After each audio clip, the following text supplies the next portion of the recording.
Hi everyone, this is Neha. Welcome back to the channel. Hope you all are doing good. तो बच्चा, हमारा third chapter हम लोग तैयार कर रहे हैं, national income and related aggregates. ये इस चैप्टर का थर्ड पार्ट है। इस चैप्टर की 2 वीडियोस मैं ऑलरेडी अपलोड कर चुकी हूँ।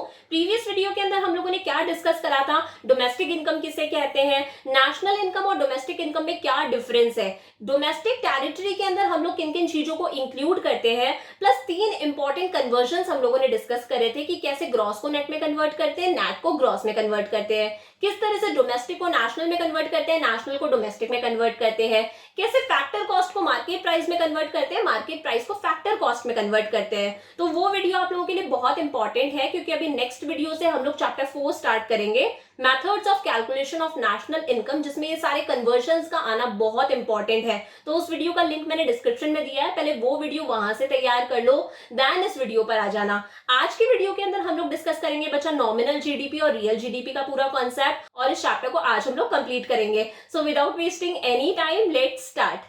अब बच्चा, हमारा टॉपिक क्या है, nominal GDP and real GDP. तो सबसे पहले ये समझो यार, जीडीपी क्या होता है। जीडीपी की क्या फुल फॉर्म है, ग्रॉस डोमेस्टिक प्रोडक्ट। मतलब एक साल के अंदर एक कंट्री के अंदर जितने भी गुड्स और सर्विसेज का प्रोडक्शन हुआ है, उनकी वैल्यू को बोला जाता है ग्रॉस डोमेस्टिक प्रोडक्ट। क्या समझे, एक साल के अंदर एक कंट्री की बाउंड्री के अंदर अंदर जितने भी गुड्स और सर्विसेज का प्रोडक्शन हुआ है, उनकी वैल्यू को बोला जाता है ग्रॉस डोमेस्टिक प्रोडक्ट, जीडीपी। अब ये जीडीपी 2 तरह का होता है, एक होता है नॉमिनल जीडीपी, एक होता है रियल जीडीपी। तो इससे पहले एक एग्जांपल के थ्रू समझो बच्चा। अभी कौन सा ईयर चल रहा है, ईयर 2022। तो ईयर 2022 के अंदर हम लोगों ने 100 केजी राइस का प्रोडक्शन करा। कितने राइस का प्रोडक्शन करा, 100 केजी राइस का प्रोडक्शन करा। और अभी 2022 के अंदर पर केजी की प्राइस मान लो आप ₹10 है। पर केजी की प्राइस कितनी है, ₹10। तो अगर मैं करंट ईयर की क्वांटिटी को करंट ईयर की प्राइस से मल्टीप्लाई कर दूं,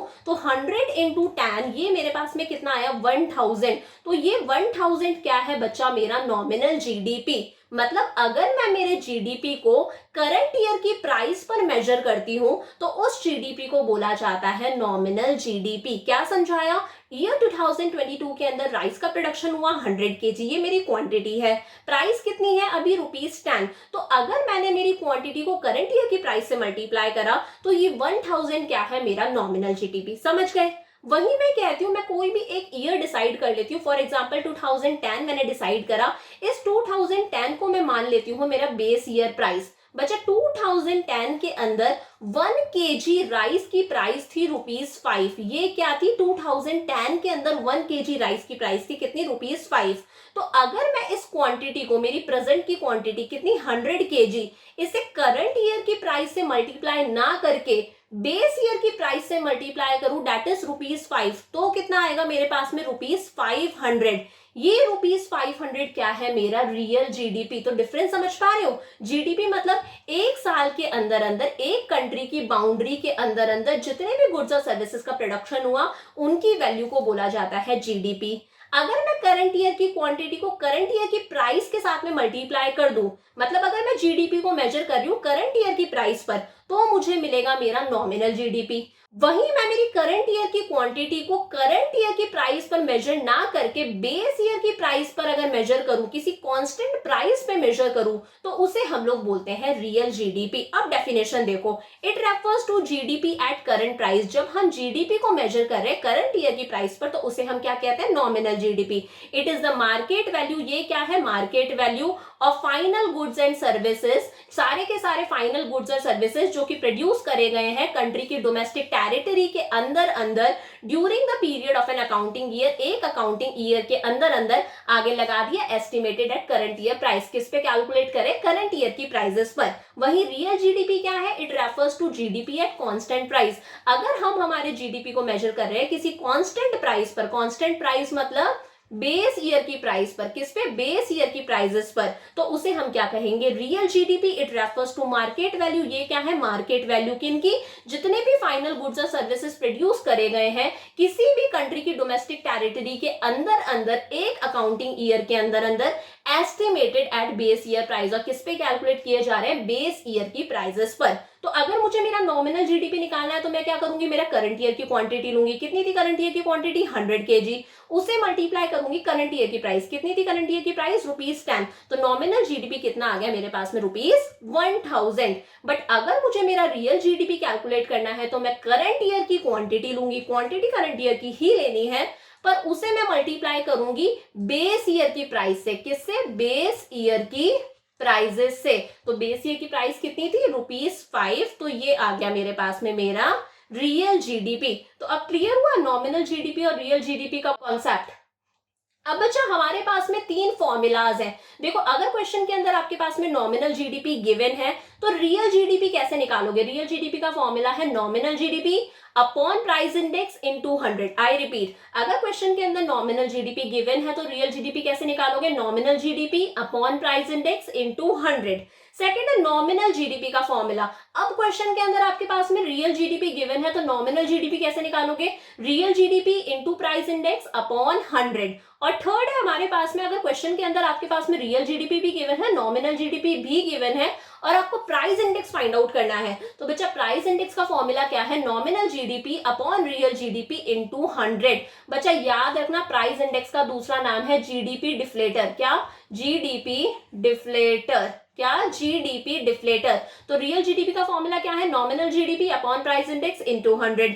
नॉमिनल जीडीपी कैसे कैलकुलेट करोगे, real GDP into price index upon 100। And price index यानी कि जीडीपी डिफ्लेटर कैसे कैलकुलेट करोगे, nominal GDP upon real GDP into 100। तो तीनों के एक एक क्वेश्चन हम लोग डिस्कस करके देखते हैं। फर्स्ट देखो, if real GDP is ₹200, real GDP कितना दे रखा है, ₹200 and price index is 110, price index कितना है, 110, कैलकुलेट नॉमिनल जीडीपी। तो बच्चा नॉमिनल जीडीपी का सबसे पहले हम लोग फॉर्मूला लिखेंगे, नॉमिनल जीडीपी। क्या है नॉमिनल जीडीपी का फॉर्मूला, रियल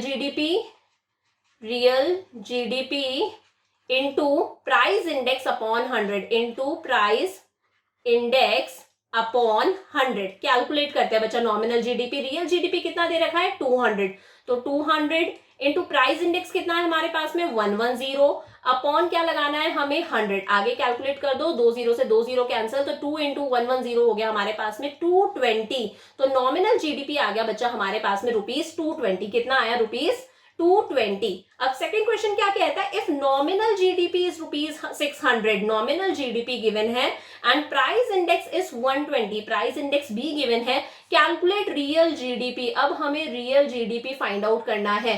तो रियल जीडीपी का फॉर्मूला क्या है, nominal GDP upon price index into 100। तो चलो वैल्यू पुट करो, नॉमिनल जीडीपी कितना है, 600 अपॉन प्राइस इंडेक्स कितना दे रखा है हमारे पास में, 120, इनटू क्या लगाना है हमें यहाँ पर, 100। हमारा सॉल्व करते हैं, इस 0 से ये 0 कैंसिल हुआ, 12 1 12, 12 5 60, 0, तो 50 इंटू 10 ये आ गया हमारे पास में 500।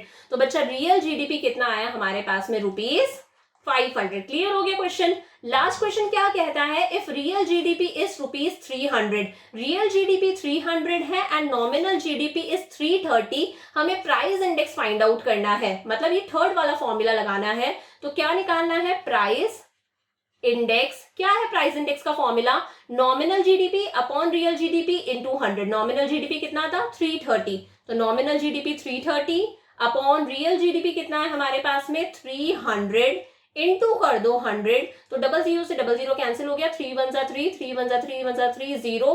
प्राइस इंडेक्स आ गया बच्चा हमारे पास में 110। कितना आया प्राइस इंडेक्स हमारे पास में, 110। तो क्लियर है सारा कॉन्सेप्ट की जीडीपी क्या है, एक कंट्री के अंदर एक अकाउंटिंग ईयर के अंदर जितना भी प्रोडक्शन हुआ है उसे हम क्या कहते हैं, जीडीपी। अगर उस जीडीपी को हम करंट ईयर की प्राइस पे मेजर करते हैं तो वो है नॉमिनल जीडीपी। अगर उसी जीडीपी को हम बेस ईयर की प्राइस पर मल्टीप्लाई करते हैं उसे हम कहते हैं हमारा रियल जीडीपी। रियल जीडीपी का फॉर्मूला क्या है, nominal GDP upon price index into 100। Nominal GDP का फॉर्मूला है real GDP into price index upon 100। Price index कैसे निकालोगे, nominal GDP upon real GDP into 100। और याद रखना प्राइस इंडेक्स को ही जीडीपी डिफ्लेटर भी बोल सकते हैं, एग्जाम में आ सकता है कैलकुलेट जीडीपी डिफ्लेटर। तो कंफ्यूज नहीं होना कि हमें तो पता ही नहीं है फॉर्मूला क्या है, प्राइस इंडेक्स का ही दूसरा नाम क्या है, जीडीपी डिफ्लेटर। अब एक बहुत इंपॉर्टेंट टॉपिक हम लोग स्टार्ट कर रहे हैं बच्चा, जीडीपी एंड वेलफेयर। देखो जीडीपी आप सबको पता है क्या है, market value of the final goods and services produced with in the domestic territory of a country during an accounting year. एक अकाउंटिंग ईयर के अंदर अंदर एक कंट्री की डोमेस्टिक बाउंड्री के अंदर अंदर जितने भी गुड्स और सर्विसेज का प्रोडक्शन हुआ है उनकी वैल्यू को बोला जाता है जीडीपी। अब बच्चा अगर जीडीपी इंक्रीज होगा तो डेफिनेटली कंट्री के अंदर वेलफेयर भी इंक्रीज होगा। कैसे होगा बच्चा, अगर जीडीपी इंक्रीज हुआ, अगर गुड्स और सर्विसेज का प्रोडक्शन इंक्रीज होता है तो लोगों के पास में गुड्स और सर्विसेज की अवेलेबिलिटी बढ़ेगी। भाई कंट्री के अंदर अगर गुड्स और सर्विसेज का प्रोडक्शन इंक्रीज हो रहा है तो पर पर्सन को ज्यादा गुड्स और सर्विसेज अवेलेबल होंगे, वो ज्यादा गुड्स और सर्विसेज खरीद सकता है और कहीं ना कहीं अच्छे गुड्स और सर्विसेज खरीदने से उस पर्टिकुलर कंज्यूमर का जो स्टैंडर्ड ऑफ लिविंग है वो इंक्रीज होगा, उसकी क्वालिटी ऑफ लाइफ इंक्रीज होगी, तो लोगों का वेलफेयर होगा, लोगों की भलाई होगी। जरा देखना, real GDP is an index of welfare of the people. Real GDP से ही लोगों के वेलफेयर का पता चलता है। Welfare of the people is measured in terms of the availability of goods and services पर पर्सन। वेलफेयर का पता कैसे चलता है कि लोगों के पास में कितने गुड्स और सर्विसेज अवेलेबल है। इंक्रीज इन जीडीपी का मतलब क्या है, increase in the level of output, की ज्यादा से ज्यादा आउटपुट प्रोड्यूस हुआ है। It means increase in the availability of goods पर पर्सन, इसका मतलब पर पर्सन के पास में गुड्स और सर्विसेज की अवेलेबिलिटी इंक्रीज हुई है और उस पर्सन का स्टैंडर्ड ऑफ लिविंग इंक्रीज हुआ है, उसकी क्वालिटी ऑफ लाइफ इंक्रीज हुई है, वो अच्छा खाता है, अच्छा पहनता है, अच्छे तरीके से रहता है। तो अगर मैं कहती हूँ जीडीपी इंक्रीज होगा तो डेफिनेटली कंट्री के अंदर वेलफेयर भी इंक्रीज होगा। But there are some exceptions, exceptions मतलब लिमिटेशंस, कि हमें पता है जीडीपी इंक्रीज होता है तो वेलफेयर होगा, बट हर बार ऐसा नहीं है कि जीडीपी इंक्रीज होगा तो वेलफेयर होगा ही। जरूरी नहीं है हर बार की जीडीपी इंक्रीज हुआ तो वेलफेयर इंक्रीज होगा ही। यहाँ पर कुछ हमारे पास में एक्सेप्शंस भी हैं, कुछ अपवाद भी हैं।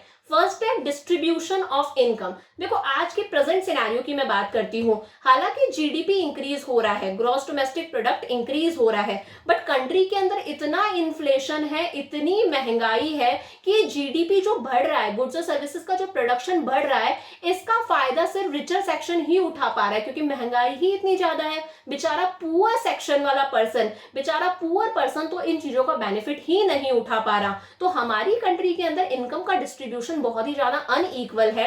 If distribution of income is unequal then increase in GDP is of no use as it fails to increase social welfare. तो अगर कंट्री के अंदर इनकम का डिस्ट्रीब्यूशन अनइक्वल है तो जीडीपी का बढ़ने का भी कोई सेंस नहीं है, कोई मतलब नहीं है, कोई यूज नहीं है, क्योंकि इसकी वजह से जो रिच सेक्शन है वो तो डे बाय डे रिचर होता जा रहा है, बट पुअर पर्सन और ज्यादा पुअर होता जा रहा है, और इसकी वजह से कंट्री के अंदर रिचर सेक्शन और पुअर सेक्शन के बीच में एक गैप बनता जा रहा है। समझ पा रहे हो, मैं कह रही हूँ जीडीपी बढ़ रहा है बट कंट्री के अंदर महंगाई भी तो इतनी ज्यादा बढ़ रही है, तो जो बढ़ रहा है जीडीपी उसका फायदा रिचर सेक्शन तो उठा पा रहा है बट पुअर सेक्शन उसका फायदा नहीं उठा पा रहा। And this is the reason कि rich section is becoming richer day by day and poor section is becoming poor day by day. तो रिच और पुअर के बीच का ये जो गैप है, ये जो खाई है, ये दिन ब दिन बढ़ती जा रही है। तो यहाँ पर जीडीपी बढ़ रहा है फिर भी सोशल वेलफेयर नहीं हो पा रहा।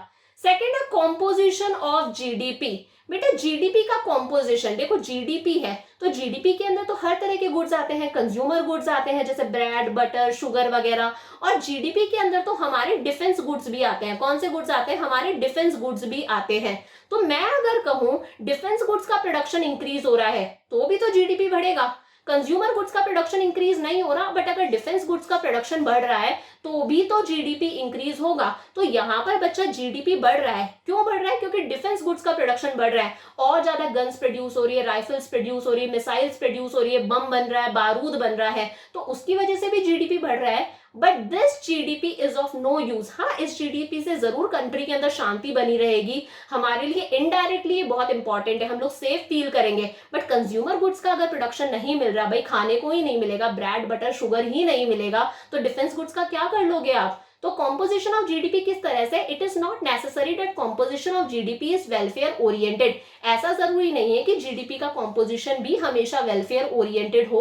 For example increase in the production of defence goods, अगर डिफेंस गुड्स का प्रोडक्शन बढ़े तो भी मैं यही कहूंगी कि जीडीपी बढ़ रहा है, बट इसकी वजह से सोशल वेलफेयर नहीं मिल पाएगा, लोगों को खाने को नहीं मिलेगा। भाई कंज्यूमर गुड्स का भी तो प्रोडक्शन बढ़ाओ। तो हर बार जरूरी नहीं है कि अगर जीडीपी बढ़ रहा है तो लोगों का सोशल वेलफेयर बढ़े। हो सकता है जीडीपी इसलिए बढ़ रहा है? क्योंकि डिफेंस गुड्स का प्रोडक्शन बढ़ रहा है, ठीक है, तो वो इनडायरेक्टली हमारी कंट्री के लिए अच्छा है, बट डायरेक्टली लोगों की वांट्स को वो सेटिस्फाई नहीं कर पा रहा। नेक्स्ट है हमारे पास में नॉन मोनेटरी एक्सचेंजेस। बेटा नॉन मोनेटरी एक्सचेंजेस का दूसरा नाम है बार्टर सिस्टम। क्या नाम है? Barter system. आज भी रूरल एरियाज के अंदर बार्टर सिस्टम चलता है। एग्जांपल देती हूँ, for example payment for farm labour are often made in kind. अगर फार्म के अंदर लेबर से हम लोग काम करा रहे हैं तो बहुत बार उनको तनख्वाह देने की बजाय गांव के अंदर फॉर एग्जांपल उनसे वीट उगवा रहे हैं तो उनको वीट के अंदर ही पेमेंट कर दी, उनको एक्चुअल में सैलरी या वेजेस नहीं दी, उनको वीट के अंदर ही पेमेंट कर दी, उनसे जो उगवाया है वो ही थोड़ा सा उन्हें दे दिया। तो वो क्या है? Barter system. वो क्या है? Payment in kind. और इस तरह के ट्रांजेक्शन्स को कभी भी रिकॉर्ड नहीं किया जाता। इसकी वजह से this causes under estimation of GDP. तो आज भी गांवों के अंदर बार्टर सिस्टम चलता है। फार्म लेबर से काम करवा के उनसे जो उगवाते हैं वही उन्हें खाने को दे देते हैं, उनको पेमेंट नहीं करी जाती कैश के अंदर, और इस तरह की चीजों को कभी भी रिकॉर्ड नहीं किया जाता। तो इसकी वजह से जो हमारा जीडीपी है वो हमेशा कैसा दिखता है? डाउन दिखता है, अंडर एस्टिमेशन हो रहा है जीडीपी का। एक्चुअली में जीडीपी हमारा कम शो किया जा रहा है क्योंकि बिना कैश वाली चीजों को जीडीपी के अंदर रिकॉर्ड नहीं करते। लास्ट है बेटा एक्सटर्नलिटीज। ये बहुत ही इंपॉर्टेंट टॉपिक है। Externalities refers to good and bad impact of an economic activity without paying the price और पेनल्टी फॉर दैट। बेटा बहुत सारी इकोनॉमिक एक्टिविटीज का कंट्री के ऊपर गुड इंपैक्ट भी पड़ता है तो बैड इंपैक्ट भी पड़ता है, बट इनकी क्या प्राइस है, इनके लिए क्या पेनल्टी है, इन्हें कभी भी जीडीपी के अंदर रिकॉर्ड नहीं किया जाता कि इससे लोगों का सोशल वेलफेयर हो रहा है या लोगों के साथ में कुछ गलत हो रहा है, इनका क्या बैड इंपैक्ट है, उसे हम लोग जीडीपी के अंदर रिकॉर्ड नहीं करते। फॉर एग्जांपल आप लोग देखते हो इतने सारी इंडस्ट्रीज खुल रही है, फैक्ट्रीज खुल रही हैं, हाँ इनकी वजह से प्रोडक्शन इंक्रीज हो रहा है, नो डाउट इनकी वजह से जीडीपी इंक्रीज हो रहा है, बट इनका नेगेटिव साइड ये है कि इनकी वजह से कंट्री के अंदर कितना पोल्यूशन इंक्रीज हो रहा है, रिवर वाटर खराब हो रहा है, हार्मफुल सब्सटेंसेस रिवर्स के अंदर डंप ऑफ किए जाते हैं, लैंड खराब हो रहा है, एयर पल्यूट हो रही है। तो ये क्या है? इन इकोनॉमिक एक्टिविटीज का बैड इंपैक्ट है जिसे जीडीपी के अंदर रिकॉर्ड नहीं किया जाता। वहीं कुछ ऐसी एक्टिविटीज भी होती है जिनका इकोनॉमी पर गुड इंपैक्ट होता है। फॉर एग्जांपल मैं कहती हूँ मिस्टर एक्स है जो बहुत ही ब्यूटीफुल, बहुत ही अच्छा सा गार्डन मेंटेन करते हैं और इस गार्डन का फायदा मिस्टर वाई उठाते हैं उनके गार्डन के अंदर टहल के, उनके गार्डन के अंदर इवनिंग वॉक करके। तो ये क्या है? एक अच्छी चीज है, एक सोशल वेलफेयर का काम है, ये गुड इंपैक्ट है, वो भी कभी जीडीपी के अंदर रिकॉर्ड नहीं किया जाता। तो बहुत सारी एक्सटर्नलिटीज होती हैं, बहुत सारी इकोनॉमिक एक्टिविटीज होती हैं जिनका कंट्री के ऊपर बैड इंपैक्ट भी पड़ता है तो गुड इंपैक्ट भी पड़ता है, बट कभी भी जीडीपी के अंदर इन चीजों को रिकॉर्ड नहीं किया जाता। GDP fails to record impact of positive and negative externalities on social welfare. और इसी के साथ में हमारा ये चैप्टर आज कंप्लीट होता है। तो आज हम लोगों ने क्या क्या डिस्कस करा है इस चैप्टर के अंदर कि नॉमिनल जीडीपी क्या है, रियल जीडीपी क्या है, कुछ क्वेश्चंस हम लोगों ने डिस्कस करे। देन हम लोगों ने देखा जीडीपी एंड वेलफेयर की हमें पता है अगर कंट्री के अंदर जीडीपी इंक्रीज होगा तो डेफिनेटली कंट्री का वेलफेयर होगा क्योंकि लोगों के पास में ज्यादा गुड्स और सर्विसेज अवेलेबल होंगे, उनका स्टैंडर्ड ऑफ लिविंग इंक्रीज होगा, उनकी क्वालिटी ऑफ लाइफ इंक्रीज होगी। But there are some exceptions. हमेशा जरूरी नहीं है कि जीडीपी अगर इंक्रीज हो रहा है तो उसकी वजह से सोशल वेलफेयर हो ही। कुछ इसके लिए एक्सेप्शंस है, लिमिटेशंस है, जैसे डिस्ट्रीब्यूशन ऑफ इनकम। अगर इनकम अनइक्वली डिस्ट्रीब्यूटेड है तो अगर आपका जीडीपी बढ़ भी रहा है तो भी लोगों का वेलफेयर नहीं होगा क्योंकि this is increasing a gap between richer section of the society and poorer section of the society. Second है कॉम्पोजिशन ऑफ जीडीपी कि अगर आपका जीडीपी बढ़ रहा है but not because of increase in consumer goods, bread butter की वजह से नहीं, but due to increase in production of defence goods, तो आप बोलो तो कि जीडीपी बढ़ रहा है बट इसका लोगों पर वो बेनिफिट नहीं होगा। भाई खाने को ही नहीं मिल रहा तो आप प्रोटेक्शन लेकर क्या करोगे? आप मर तो वैसे भी जाओगे। थर्ड है नॉन मॉनेटरी एक्सचेंजेस की आज भी कंट्री के अंदर रूरल एरियाज में बार्टर सिस्टम चलता है और बार्टर सिस्टम में एक्सचेंज की गई चीजों को कभी भी जीडीपी के अंदर रिकॉर्ड नहीं किया जाता, तो उसकी वजह से हमारा जीडीपी अंडर एस्टिमेटेड रहता है। और कुछ एक्सटर्नलिटीज होती है, कुछ इकोनॉमिक एक्टिविटीज होती है जिसका कंट्री पर अच्छा इंपैक्ट भी पड़ता है, बुरा इंपैक्ट भी पड़ता है। जैसे मैंने पोल्यूशन का एग्जांपल दिया, वो एक गंदा इंपैक्ट था। जैसे मैंने एग्जांपल दिया मिस्टर एक्स एक बहुत अच्छा गार्डन मेंटेन करते हैं जिसका वाई अच्छे से फायदा उठाते हैं, तो वो एक गुड इंपैक्ट है। बट जीडीपी के अंदर कभी भी इन पॉजिटिव इंपैक्ट्स और नेगेटिव इंपैक्ट्स को, इन एक्सटर्नलिटीज को इंक्लूड नहीं करते तो ये कंट्री के सोशल वेलफेयर को अच्छे से रिफ्लेक्ट नहीं कर पाता।